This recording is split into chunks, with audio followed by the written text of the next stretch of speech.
I'm Scott and I'm an alcoholic. I'd taken the odd drink here and there with my old man, but it became a regular thing with my friends on school nights when I was 14.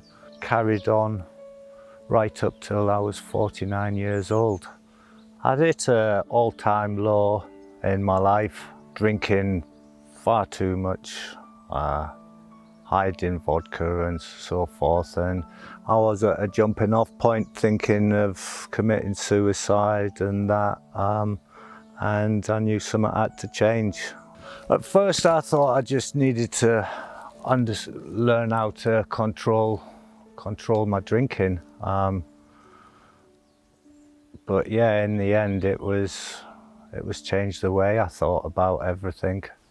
Alcohol I'd always thought was my friend. The first one I ever took was LSD, and then that progressed to speed and ease. I was always shying away from. There was something about them that I didn't want to touch, but then once I did, it was just like eating Smarties. I just wanted one after another, and it had just spiraled out of control. I managed to cut them out of my life and just keep my friend with me and carry on drinking. I didn't think I had a problem with it, you know, even though I drank every day.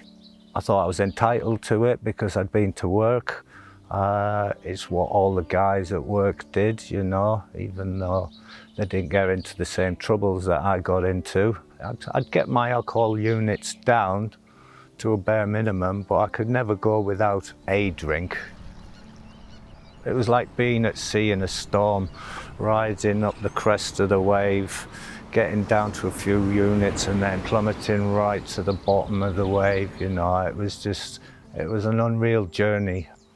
Very upsetting for the people around me when they thought I'd cracked it, and then I'd just go back to the way I was again. Coming down here, every day was a struggle at first because my head was telling me to leave. So yeah, I'd be often on the phone to my wife saying, "I gotta get out of here," but she'd just reassure me that just go to bed, sleep on it, and as the saying down here is, just take one day at a time. And I knew it wasn't going to be easy.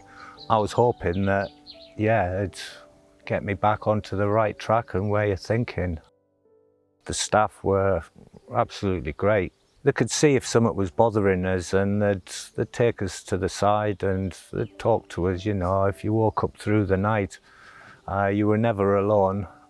If you couldn't sleep, one of the staff would sit down and talk to you, bring you cups of tea, and yeah, have a chat with you, calm you down and reassure you that everything's all right, and it will be all right.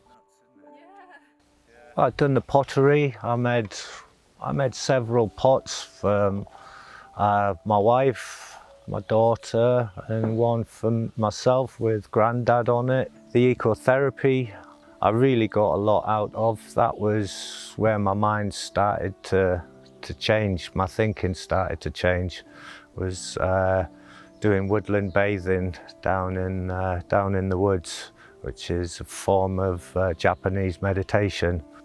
I found a peace within me down in the woods, and it's something that I've carried on using since I've come out the farm. I spend most weekends out walking, whether I'm on the coastal paths, which I always take time out to do meditation. I've now climbed all the three highest peaks in Britain, Ben Nevis, Scafell Pike, Snowdon.